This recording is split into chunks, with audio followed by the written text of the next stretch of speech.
Eh, bueno, antes que nada, Faustino, muchísimas gracias por tu predisposición para contar un poco y narrar tus experiencias durante la Guerra de Malvinas. Es importante para nosotros también compartir con la comunidad de zona militar las vivencias y el relato en primera persona de nuestros veteranos, nuestros héroes que estuvieron en las islas defendiendo la soberanía. Una pregunta así disparadora, no sé si nos puedes comentar un poco el derrotero de lo que fue tu participación, mencionando un poco antecedentes y la Operación Rosario, que es algo que, que interesa mucho. Bueno, buenos días Mariano. Gracias por esta oportunidad. Quiero agradecerte a vos en particular y a Victoria Pierucci y en general a la revista Zona Militar por esta oportunidad, por esta entrevista. Nos hacen sentir bien eh, consultándonos y invitándonos a contar nuestras historias. Eso por un lado, y por otro lado es importante para la nación. Sabemos que la patria es la tierra de nuestros padres y esta gesta es importante porque la recuperación de las islas significa recuperar parte de las jurisdicciones marítimas de las islas, parte de jurisdicciones terrestres y la proyección a futuro de la Antártida. Y esto significa algo importantísimo para nuestras generaciones futuras, para nuestros hijos, nuestros nietos. Y como decías vos, pasar la posta, porque nosotros ya nos estamos yendo y hay que pasar la posta a los que vienen para que peleen por algo que nos pertenece. Y el otro aspecto importante, además de recuperar algo material que sirve para el bienestar en común de la población, de nuestra nación, es honrar a aquellos que han dado la vida por Malvinas, por la patria. Yo actualmente, bueno, soy capitán de navío de Infantería de Marina, veterano de Guerra de Malvinas. Actualmente estoy retirado hace 7 años. Pertenezco a la promoción 110 de la Escuela Naval. En el año 1982 era guardia marina y fui destinado al batallón 2, que está en baterías, y participé en la Operación Rosario siendo jefe de una sección de tiradores a cargo de 33 hombres, un guardia marina que era yo, tres cabos, Cabo Falchi, Divita y López, y 30 conscriptos que provenían de muchas provincias del país, lo cual hizo que en mi caso tuviese una sección muy federal. Gente de las tandas clases 61 y 62, proveniente de las provincias de Chaco, Corrientes, Santa Fe, Córdoba, Buenos Aires, incluso algunos de Chubut. Como síntesis me presenté en el batallón 2, que formaba parte de la brigada de Infantería de Marina, puerto en baterías, en el mes de enero, 1 de enero de 1982. Debutaba en mi profesión con veteranía y experiencia cero. Durante 3 meses nos prepararon, manteniendo el secreto de la operación. Embarcamos, navegamos, desembarcamos el 2 de abril, recuperamos las islas y como la misión, la función de la Infantería de Marina es, en la Armada, es proyectar el poder naval de mar a tierra y luego dejar la responsabilidad terrestre de las operaciones terrestres al ejército. Esa misma noche del 2 de abril regresamos al continente, fuimos a nuestro asiento natural. En un mes hicimos el adiestramiento en combate y tiro que se hace en un año, fue intensísimo. Y después de estar preparados completamente para el combate terrestre, volvimos a la isla grande de Tierra del Fuego, donde el grueso de la infantería de marina estuvo durante la guerra, durante todo el conflicto del Atlántico Sur. Ahí teníamos 3 tareas básicas que eran ser reserva estratégica para ir a Malvinas en caso de necesidad, defender la isla ante un ataque extranjero, y la otra tarea importantísima que la cumplíamos diariamente era la protección de los aviones que despegaban del aeropuerto de Río Grande con rumbo a Malvinas y a los objetivos navales o terrestres de Malvinas. Proteger también un radar de Fuerza Aérea que con otros 2 cumplían la función de vigilar todo el sector del mar desde Malvinas, Santa Cruz y Tierra del Fuego. Bueno, esa es en forma general mi vivencia o mis actividades desde el 1 de enero del 82 hasta que finalizó la guerra. Bueno, una operación anfibia exitosa implica cumplir 5 fases o etapas o pasos, las cuales son el planeamiento, el embarco, la navegación y el movimiento hacia el objetivo. Esta primera parte del planeamiento se cumplió en el cuartel del BIM 2 desde enero a marzo de 1982. Yo me presenté siendo guardia marina, bajado de la fragata, que fue el viaje de instrucción, donde terminamos nuestros estudios. Y mi primer destino fue este batallón. Como les decía, tenía experiencia 0 y veteranía 0. No conocía la rutina del cuartel y tampoco conocía a la gente a la cual iba a estar asignado. Me asignaron a la primera sección de tiradores de la compañía ECO, que tenía a su vez 2 secciones más de tiradores y una de armas.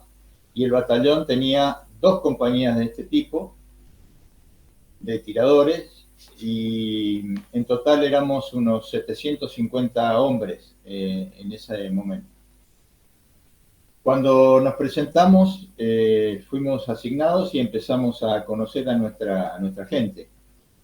Quiero aclarar que mi historia, mi relato, es parecido al de muchos de mis compañeros y camaradas de armas.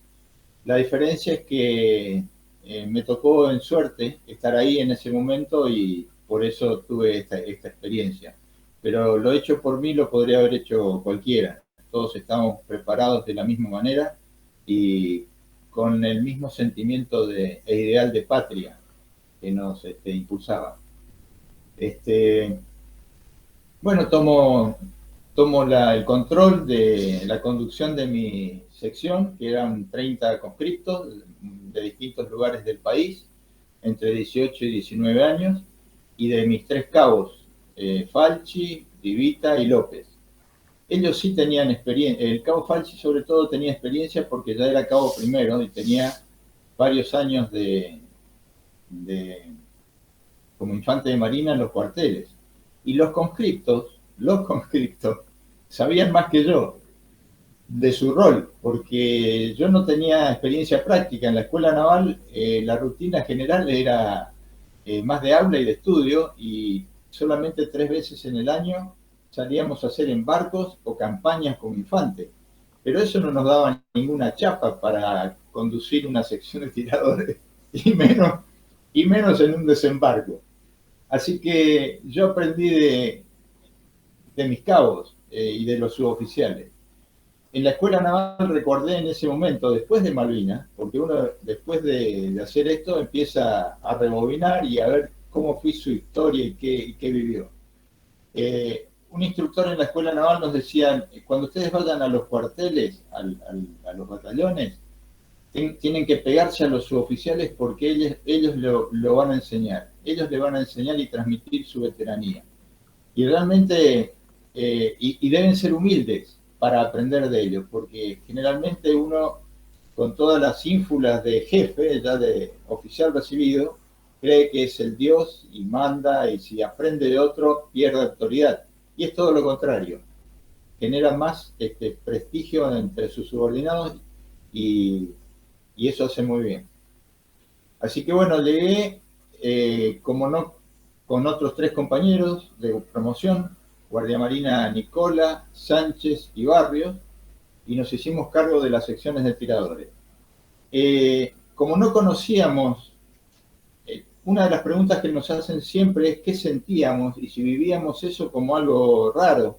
Y la verdad es que no lo vivíamos como algo raro, porque lo que yo quería era dar lo mejor que tenía para ser el mejor jefe de sección. Como decía Fangio, hay que pelear todos los días para ser el mejor, pero nunca creerse el mejor. Entonces, toda la actividad que hacíamos, desde ahí hasta que embarcábamos, a mí no me daba lugar a desconfiar de nada porque no conocía otra rutina anterior. Para los que tenían más de un año de antigüedad, sí podrían haber desconfiado o dudado o tener incertidumbres de que estábamos haciendo algo que no era lo normal para esa época del año. Desde el 1 de enero hasta el 28 de marzo que embarcamos y zarpamos, nuestros superiores, sobre todo el comandante y el segundo comandante y el jefe de operaciones del batallón, sí sabían de la operación porque ellos tenían que planificarla. Entonces se encargaron y nos exigieron de que nos adiestráramos para lo que íbamos a hacer, sin develar el secreto de la operación. Entonces el mérito fue de ellos en este sentido.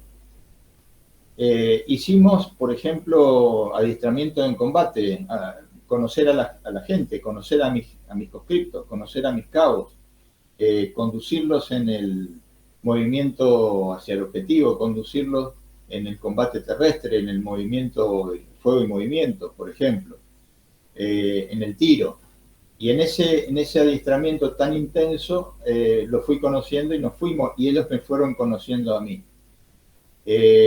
Hicimos muchos marchas, alistamientos. Nuestros superiores nos hacían formar con todo el equipo completo, más los cajones, que lo llamamos los bagajes de unidad, donde se llevan los faroles, todo lo que el hombre no puede llevar consigo.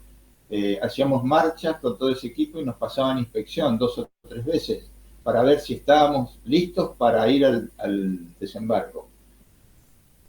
Otro de las actividades importantes que hacíamos fue, como les decía inicialmente, la operación anfibia implica varias fases. Una de ellas es el planeamiento, que empieza y continúa hasta que se cumple la misión, porque en el medio puede haber situaciones diferentes a las previstas y hay que introducir cambios en las tareas que se imparten a los subordinados. Entonces eso es un proceso continuo que no termina nunca. Otra de las etapas fundamentales es el ensayo, que es la práctica de lo que uno va a realizar en la realidad. Ese ensayo en la operación anfibia es mucho más importante porque una operación anfibia, por su naturaleza, es sumamente compleja, porque se navega y desde el mar se lanzan fuerzas terrestres con un nivel de combate cero, porque está totalmente vulnerable al enemigo que lo puede esperar en la costa, y porque hay una gran cantidad de coordinaciones y tareas de detalle que se deben ejecutar y dirigir a través de las comunicaciones radioeléctricas. Todo eso requiere un adiestramiento de detalle y por eso se hace la práctica, el ensayo previamente. Este ensayo se hizo en Punta Buenos Aires, en la zona ahí de Santa Cruz, Chubut, entre el 23 de marzo. Una característica y momentos tragicómicos que se vivieron en ese ensayo fue que la práctica del desembarco se debía realizar practicando el combate en localidades, o sea, desembarcar y combatir en localidades. Ese lugar en Punta Buenos Aires es desierto, es pura arena, piedra y matorrales bajos. Se hacía ahí porque la Armada siempre tuvo sus terrenos en ese lugar y él nos era muy familiar.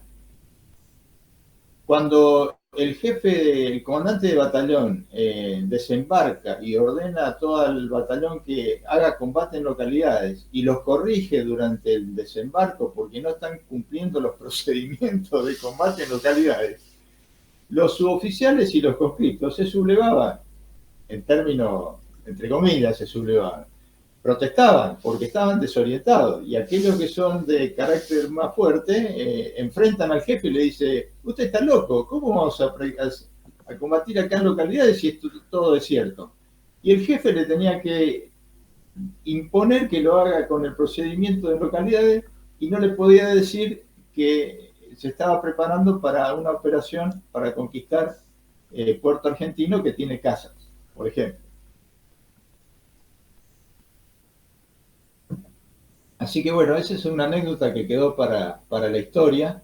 Por supuesto, en el momento, como impone la disciplina militar, los que reaccionaron indebidamente fueron sancionados. Después, por supuesto, se rompió la sanción disciplinaria porque la gente tenía razón. Exacto. En mi caso, a mí me tenían previsto otra función que era la de ser spotter de fuego naval. El spotter de fuego naval es un guardiamarina, un teniente, que desembarca, está en el interior del terreno y dirige el fuego de los buques, de los cañones de los buques. En el caso mío era el destructor Hércules, mi buque. El destructor Hércules es hermano del Sheffield, que es el que fue hundido por primera vez con misiles de Exocet desde el superestandarte. Entonces a mí me ordenaron hacer un curso en ese tiempo de enero a febrero, era todo muy, muy compactado. Bueno, hice el curso y después hice muchas prácticas, sobre todo de comunicaciones, con formularios para dirigir el fuego, porque el buque tira el primer tiro y después hay que corregirlo, más a la derecha, más a la izquierda, más largo o más corto. Para lo cual a mí me fueron a buscar al cuartel del Batallón 2. El Batallón 2 está en una zona llamada Baterías, que está a 15 kilómetros de Puerto Belgrano hacia el norte, y Puerto Belgrano está en una zona general de Bahía Blanca, Punta Alta. Baterías está cerca, para aquellos que son turistas, cerca de las playas de Pehuencoy y Montermoso, por ahí. Es toda arena, pero nosotros no íbamos con bronceador a la guerra. Entonces, me fueron a buscar al cuartel con un helicóptero Sea-Link, que eran los orgánicos del Hércules y Santísima Trinidad. Me embarcaron, el buque estaba ya, zarpó de Puerto Verano, estaba navegando, en navegación avisamos. A la noche me vestí de gris. Bueno, y el comandante del buque, Molina Pico, almirante Molina Pico, quiso que... Él sabía, además, él sabía de la Operación Rosario y sabía qué estaba haciendo yo ahí y qué es lo que tenía que hacer en la Operación Rosario. Yo no lo sabía y me dio mucha sorpresa que reuniera a todos los oficiales del buque esa noche para que yo, guardiamarina con experiencia cero, recién embarcado y asustado, le explicara a toda la plana mayor lo que iba a hacer. Lo entendí 20 años después, por supuesto. Entonces les conté lo que iba a hacer, al día siguiente me desembarcaron en el helicóptero con mi equipo de spotter de fuego naval, que era el cabo Di Ferni, 2 conscriptos más, uno de los cuales es de Chubut, Gonzalito, y desembarcamos y hicimos el ejercicio de comunicaciones como si el buque estuviera tirando y inventamos correcciones. Terminamos el ejercicio, el buque volvió a puerto y yo tuve que volver caminando con mi equipo hasta el cuartel, que eran 30 kilómetros, y justo nos agarró una lluvia. En el medio nos cruzamos con el Batallón 1 que estaba de campaña en la Arboleda Cornago, con compañeros míos también, que no era normal hacer ese tipo de maniobras en esa época del año. Cuando llego al cuartel, mi segundo comandante, capitán Santillán, me estaba esperando. Me presento y me pregunta, ¿y Michi cómo le fue? Michi es el nombre que se usa para nombrar a los guardiamarinas, perdón. Y le digo, mire, señor segundo, no estoy conforme con lo que hice porque creo que no cumplí bien con la misión. Y el segundo, que también sabía para qué estaba yo haciendo esto, me dice, bueno, ahora zafa, porque es un adiestramiento. Pero ojo que en combate real le puede valer la vida, le puede costar la vida. Él ya estaba pensando en el 2 de abril. Continuamos con el alistamiento y el adiestramiento y el tiro y prácticas de combate y conociendo la sección y muy intensos, actividades muy intensas. Lo que sí notaba era no había relajamiento en la plana mayor. En los oficiales no había ese ámbito de relax normal en una unidad donde hay mucha camaradería. O sea, era muy a presión todo, muy contrarreloj. Y como anécdota puedo contar que, sin develar el secreto, pero dando indicios de que algo iba a ocurrir, en el cuartel nuestro se juntaban almirantes y generales y brigadieres en un lugar que armaron especialmente como sala de situación, porque ahí estaban planificando los detalles de la operación. Nosotros veíamos esos movimientos, pero no se nos ocurría preguntar nada. Otro detalle es que, por ejemplo, el segundo comandante, un día 3 días antes del embarco, o 2 días antes, nos reunió en su oficina, en su despacho, y nos dijo, bueno, señores, tienen que actualizar su domicilio para que en caso de accidente sus tutores, padres o lo que fuera, o familiares reciban la información que deban recibir en caso de que ustedes tengan algún inconveniente. Sepan que vamos a embarcar y vamos a hacer un ejercicio con munición de guerra. Fue otra señal de que algo se venía. Pero yo, como era Michi y estaba muy asustado por todo, no se me imaginaba, y tampoco era muy imaginativo, no se me ocurrió preguntar nada a nadie. Y por último, sí, el día anterior al embarco, fue algo que me chocó un poco, estaba de oficial comandante de guardia, donde represento al comandante custodiando el cuartel. Y a las 2, 3 de la mañana ingresó una columna de camiones que venía trayendo materiales para embarcar al día siguiente en el buque. Como responsabilidad del oficial de guardia es controlar todo lo que entra o sale del cuartel, fui al lugar del alistamiento, playa de alistamiento, y miré lo que desembarcaba. Y me llamaron la atención unas bolsas de plástico. Y se me ocurrió preguntar qué era. Y me dice, son bolsas para cadáveres. Bueno, por suerte no había ninguna de mi tamaño. Otra de las fases de una operación anfibia es el embarco. El embarco es una actividad bastante compleja y requiere de mucho planeamiento y mucho detalle, porque significa llevar desde el cuartel todo el material, todas las personas y todos los medios, desde tierra al buque, y organizarlo en el buque para que la vida a bordo sea cómoda y para que cada elemento esté adecuadamente ubicado. Dentro nosotros yo con mi gente embarcamos en el buque de desembarco Ara Cabo San Antonio, que además en su gran bodega llevaba todos los vehículos anfibios a grúa, que son los que utilizamos para el desembarco. Y en cubierta estaban los otros vehículos a rueda, jeep, bark, cocina, etc. Cubierta que estaba repleta de vehículos. Ese embarco ocurrió el día entre el 27 y el 28 de marzo de 1982 y fuimos transportados desde Baterías hasta Puerto Verano, hasta el amarradero del Cabo San Antonio. Junto con el Cabo San Antonio, zarparon ese día 2 corbetas que hacían de escolta, 2 destructores, Hércules y Santísima Trinidad, y también el Ara Almirante Irizar, donde iban la reserva y algunos helicópteros. Junto con nosotros embarcaron, la operación anfibia es una operación eminentemente naval, y la organización que la ejecuta se denomina Fuerza de Tarea Anfibia. La parte terrestre se denomina fuerza de desembarco y una vez que la fuerza de desembarco está en tierra, la responsabilidad pasa a ser del comandante de la fuerza de desembarco, que en este caso era el almirante Carlos Busser. La fuerza de tareas anfibias está compuesta por medios navales de superficie, submarinos, el Santa Fe en este caso, eh, aeronavales, y de infantería de marina. En esta operación, la Fuerza de Tareas Anfibias es conducida por un almirante naval, no de infantes, naval, hasta que, como dije anteriormente, la Fuerza de Desembarco va a tierra y ahí se hace cargo el infante.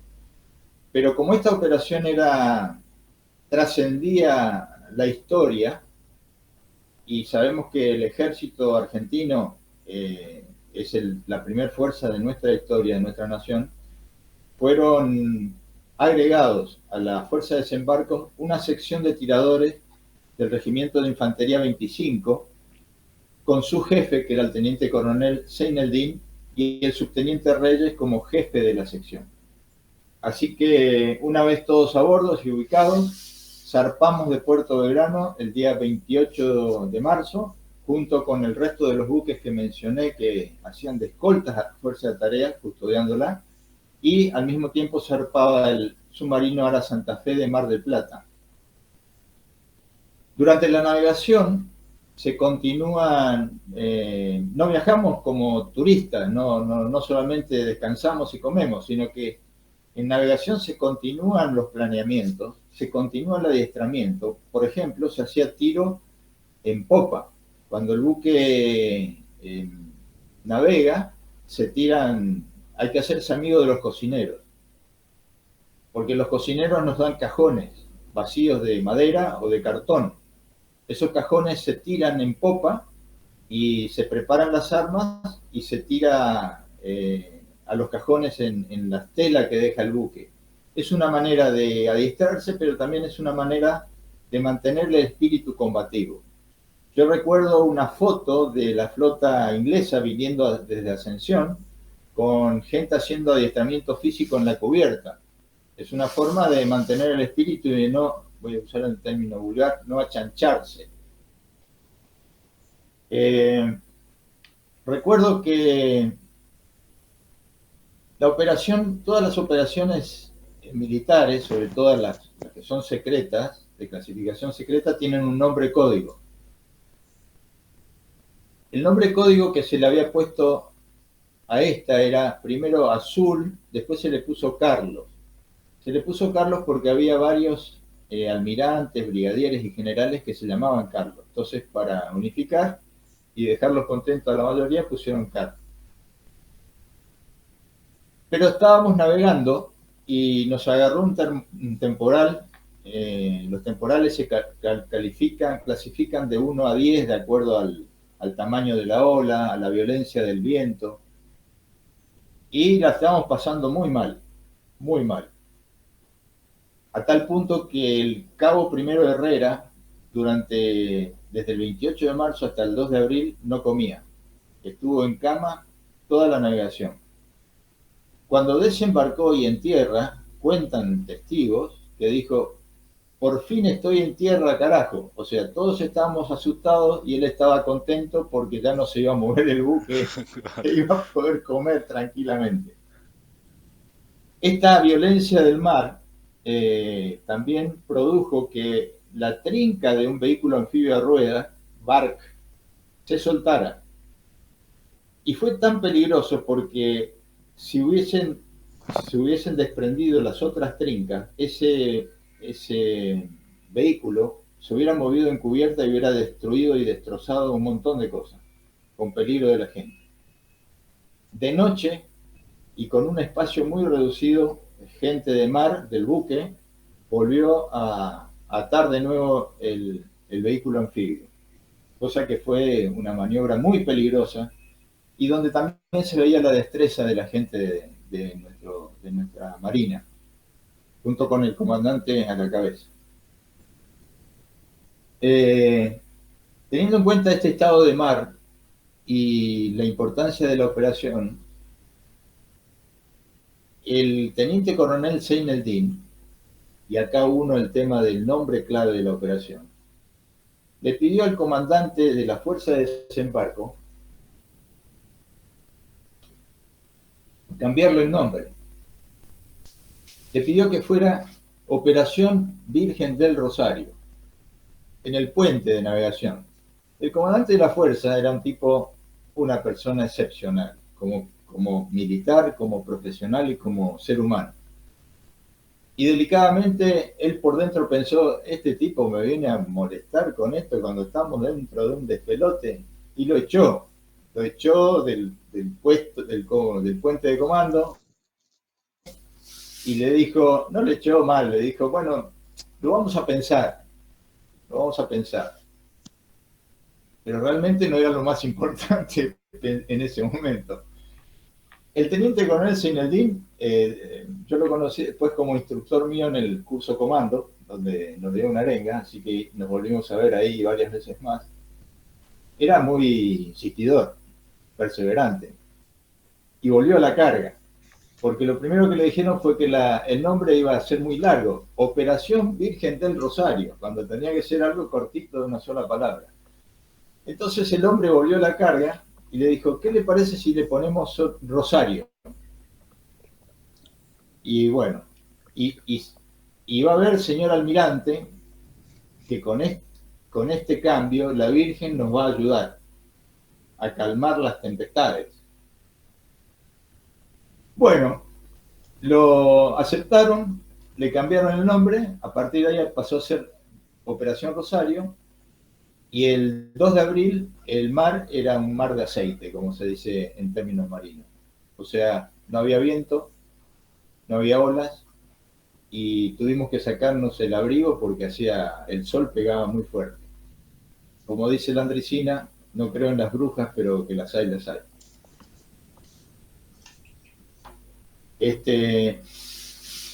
Esto fue un poco la navegación. La operación Rosario estaba prevista realizarse el 1 de abril, el 1 de abril. La Armada en navegación, la Fuerza de Tareas Anfibias en navegación, recibió la información de que los ingleses sabían de la operación. En términos militares, la sorpresa es un factor sumamente importante y no hay que explicar mucho. Cuando uno lo atacan en la calle y le roban desde atrás y no se dio cuenta, lo sorprenden y el ladrón cumple el objetivo mucho más fácil que si lo veo previamente. En términos militares existen dos tipos de sorpresa, la estratégica y la táctica. La estratégica es saber que un país me va a atacar. En este caso los ingleses sabían que íbamos a ir a Malvinas, o sea que la sorpresa estratégica se perdió. La táctica es saber cuándo y dónde me van a atacar. Esa todavía la manteníamos. ¿Cuándo y dónde? Esa todavía la manteníamos. Pero esa información obligó a cambiar el día, primero al 2 de abril, y obligó a hacer muchos cambios, no muchos, algunos cambios en las tareas que nos asignaban.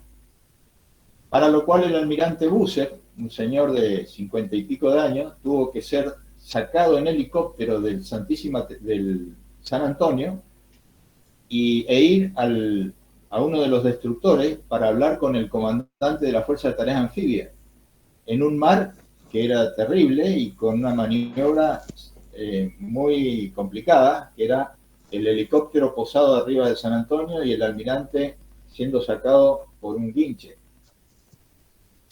Todo eso ocurrió entre el 29, el 31 de marzo y el 2 de abril. Se reacomodaron las tareas, se modificó la planificación y el 1 de abril el almirante Busser dio su arenga a toda la fuerza de tarea anfibia.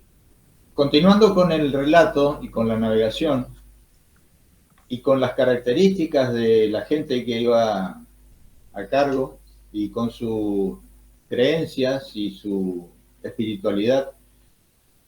Hay un relato que es importante. Yo sabía que el subteniente Reyes estaba a bordo y era, si bien era del ejército, era compañero de promoción por promociones éramos compañeros. Entonces fui a visitarlo al Sollado. El Sollado es el nombre que se da a los buques a los dormitorios en los buques. Fui a visitarlo al Sollado, al subteniente Reyes, y la puerta del dormitorio estaba cerrada. Entonces la abro, y cuando la abro veo a todos los conscriptos soldados del ejército, al subteniente Reyes adelante, y enfrente, enfrentando a su tropa, el teniente coronel Sinelvin también arrodillado. Estaban rezando el rosario. Esto tiene que ver con sus creencias y cómo ejercía esa espiritualidad diariamente esta gente. Cuando vi eso, por supuesto no lo olvido más, cerré la puerta sin hacer ruidos y lo saludé al subteniente Reyes en otra oportunidad. Cuando estaba decidido el cumplimiento de la operación para el 2 de abril, el almirante Carlos Busser, por difusión, nos da su arenga. A nosotros nos hicieron reunir en el comedor del buque, la mayor cantidad de gente, y por los parlantes se escuchó su arenga. Yo voy a repetir la parte inicial y la parte final de esa arenga. Bueno, espero no quebrarme. Decía así: soy el comandante de la Fuerza de Desembarco,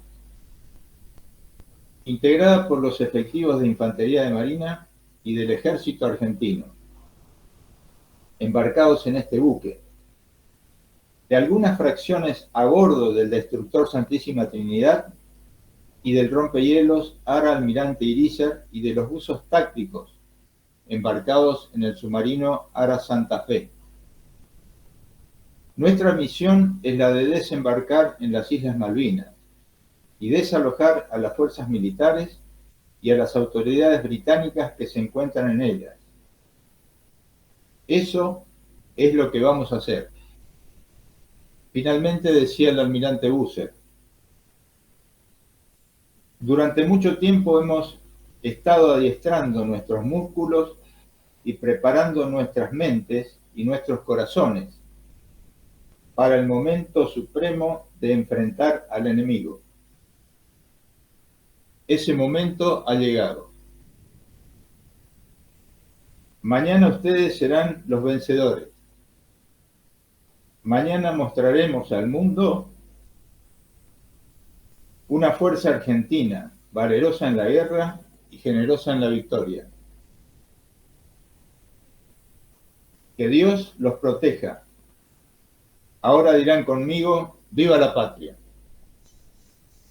Bueno, y el estallido, la respuesta de la masa de conscriptos y suboficiales fue ensordecedora. Ahí, en ese momento, yo me enteré, junto con mis tropas, con mi gente, de lo que íbamos a hacer. Ese fue el momento en que se rompió el secreto, un día antes. La actitud de los conscriptos que tenían 18, 19, 20 años fue de emoción, emocionados por desembarcar.